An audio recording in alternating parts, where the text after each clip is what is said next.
everyone, and welcome to yet another edition of Friday Nights with Warikoo. I am not in office today. I'm actually in Hyderabad, so I have to record this in a different setting from usual. Friday Nights is where we pose questions that may not have a very definitive answer, something that I often think about, something that occupies my mind every now and then.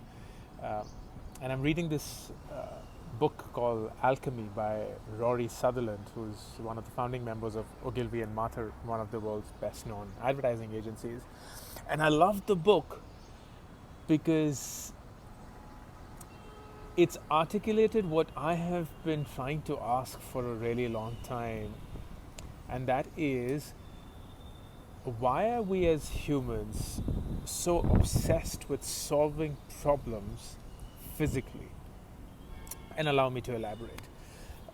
What happens is that we have problems all across. We have problems with virtually everything in this world. And those problems are posed to people that can solve those problems. And they are intellectuals, they may be engineers, they may be scientists, they may be politicians, they may be poets, they may be musicians, whatever the case may be. And there is this inordinate amount of emphasis that we all place on the problem getting solved physically in a way that we can see it getting solved.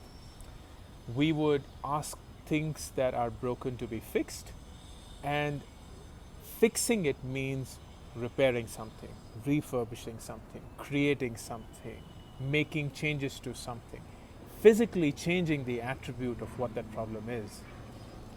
While in the book, Rory argues that a large part of problem solving is also about solving what people feel when they think of the problem rather than solving the real problem. And he gives a really good example. It's a trivial example, but you'll all will relate to it. Let's say you're at an airport and you're taking a flight from Delhi to Bombay, and the status board says flight delayed. Now, if I were to tell you to solve this problem, and let's say that you're an engineer, you will go instantly in solving mode.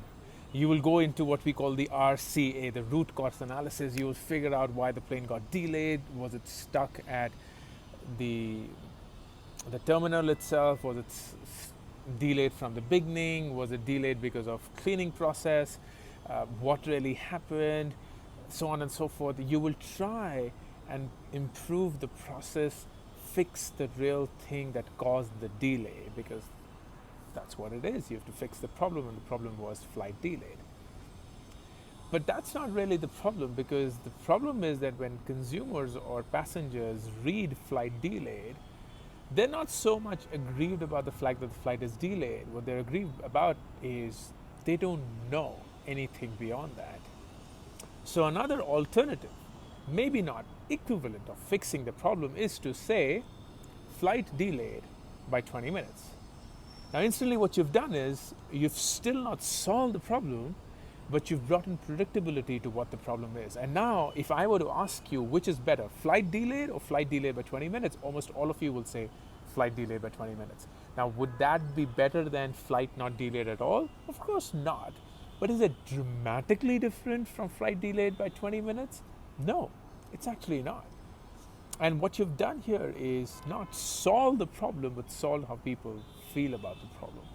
And I'm fascinated by it because a lot of consumer product and consumer behavior is just that. You can't solve every problem. You can't solve every problem because there's problem with trust, there's problem with process, there's problem with the internet, there's problem with payments, there's problem with how people perceive it, there's problem with different customer cohorts operating in a very different way in different use cases. So if you were to now begin and try and solve every problem, which every engineer and every product manager and every software coder and every, of course, product designer wishes to do, you will end up in a trap that you will always be chasing the solution and never yet come to what the elegant solution is. And a large part of consumer behavior, a large part of behavioral economics, a large part of how the best products that we use solve it is actually by not solving the real problem, but by solving how people feel about the problem. And yet, if someone were to do that for you, you will not place as much importance to them as you would to someone who physically solve the problem. So my question is, what is this obsession with solving problems the real way?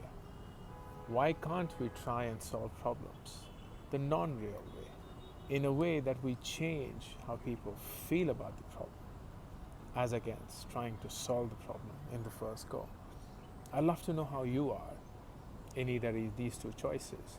And it's quite likely that if you're an engineer, you don't even know what I'm talking about. You're like, that's not even real.